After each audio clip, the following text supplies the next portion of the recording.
verdad del poder o el poder de la verdad. El Círculo Rojo con Fernando Rosso. Antes de que la grave denuncia de Fabiola Yáñez contra Alberto Fernández ocupara el centro de la discusión pública, la agenda estaba copada por las múltiples crisis que atraviesa el gobierno de Javier Milei.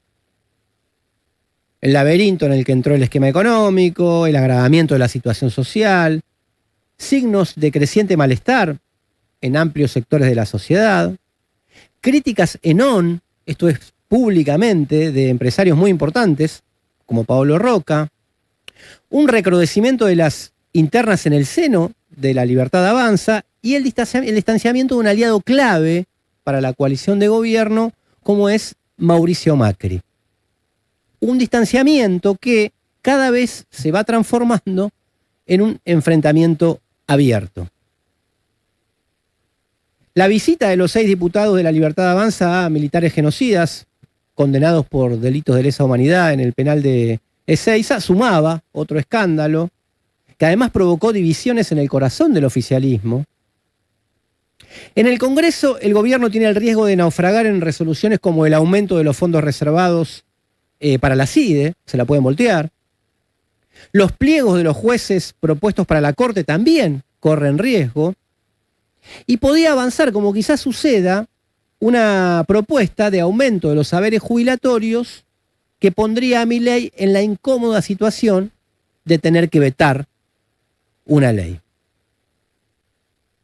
Además, ciertos indicadores en la opinión pública, medido por varias encuestas, comenzaban a mostrar que esa estabilidad en la imagen de Milei se deteriora lenta es verdad, pero persistentemente. La consultora Ad Hoc, que hace un rastreo de la conversación digital y de la agenda pública en general, registró que en julio el 24,56%, casi el 25% de los principales títulos de Clarín y La Nación versaron sobre la economía. En el mes anterior habían sido el 18%. Es cierto que los diarios ya no se leen como antes y que las tapas no tienen el impacto que tenían antes, pero sus prioridades periodísticas siguen marcando la agenda de otras plataformas, de lo que después hablan las radios, las redes sociales, los portales, etc. En julio, ni siquiera la Copa América, ni la polémica, para decir lo mínimo, elección en Venezuela, invisibilizaron la agenda económica, no la pudieron tapar. Según la misma consultora, la negatividad asociada a esta agenda crece, o sea, los comentarios eran muy negativos con respecto a la economía. La fama de Luis Caputo, que alguna vez Milei lo llamó el rockstar, efectivamente se incrementa, pero no así su imagen positiva. En síntesis, se mostraba cierta pérdida en el manejo de la agenda, que para el gobierno es esencial, la agenda mediática, la agenda en redes sociales. Se le imponían no solo los temas, se le iban imponiendo no solo los temas, sino el tono de esos temas.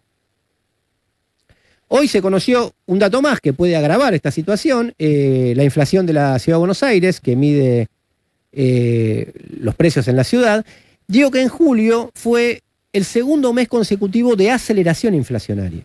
Fue del 5,1%. En general, esta cifra adelanta lo que puede llegar a informar el INDEC el próximo miércoles 14, cuando informe cómo fue el IPC a nivel nacional. En un artículo publicado en La Política Online, Javier Correa, también de la consultora Ad Hoc, agrega un elemento más. El fin de la novedad. Así justamente se titula la nota. La pérdida de ese efímero encanto que tiene, la novedad, lo nuevo. Es un gobierno que aceleró todo, incluidos los movimientos en su contra. Una administración que, para decirlo de alguna manera, ya fue escaneada y cuyos principales exponentes ya no son tan misteriosos, ya se los conoce. Pasó ese tiempo del descubrimiento. Y en ese marco hay que tener en cuenta 2 indicadores más.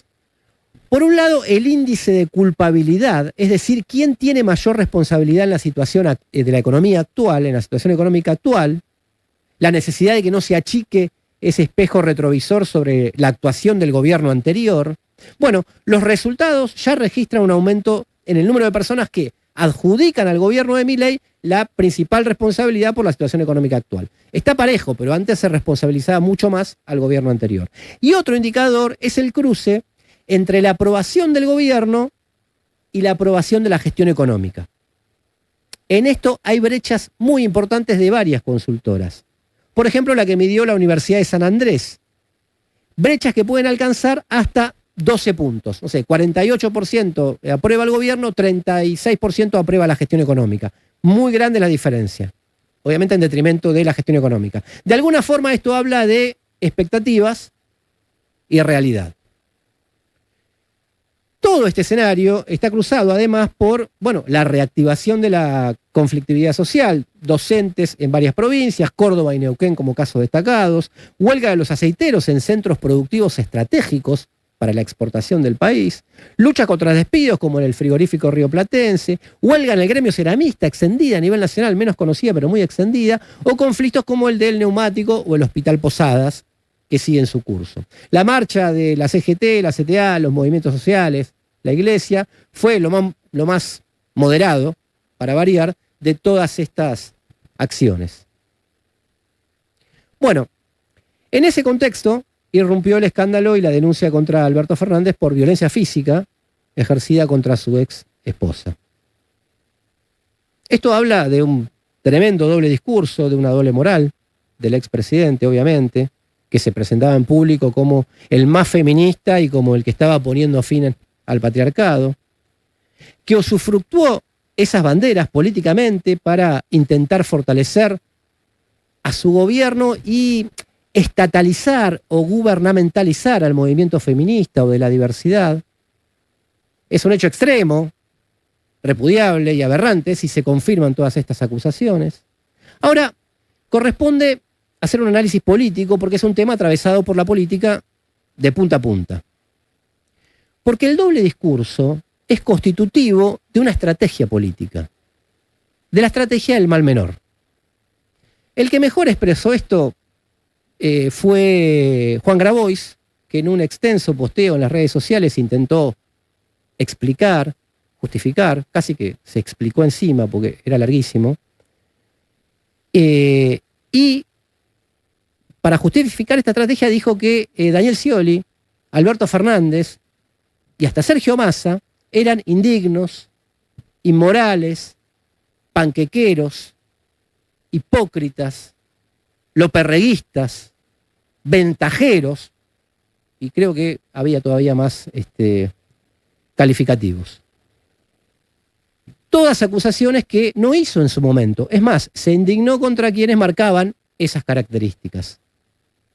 Todas verdades que no pronunció con la misma contundencia antes o sobre las que guardó silencio. Un silencio que hay que juzgar moralmente, sí y no. Es moral porque es esencialmente político. De hecho, tomo una frase del propio posteo de Grabois. Muchas veces la necesidad de sobreactuar indignaciones tardías es directamente proporcional a las complicidades oportunas. Bueno, por lo menos yo firmo abajo. El tema es político porque tiene consecuencias políticas. La principal consecuencia hoy es un favor muy generoso a este gobierno en un momento, como describíamos antes, complicado. El doble discurso le sirve a Milei para confirmar, le pongo comillas, los preceptos de su batalla cultural e intentar desprestigiar a movimientos progresivos y además obviamente le da material para copar la agenda pública. Es el juego a la derecha más grande que se haya conocido en el último tiempo.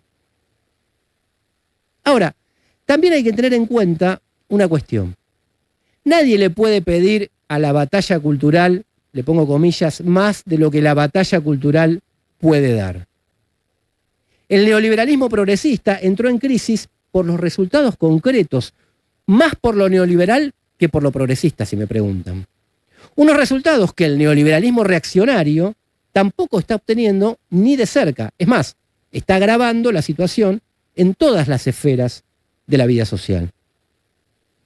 Lo importante, o para lo que todo este escándalo puede ser útil, es para sacar conclusiones sobre dónde están las fuerzas cómo deben organizarse autónomamente y qué proyecto político hay que construir para superar la decadencia de la política tradicional.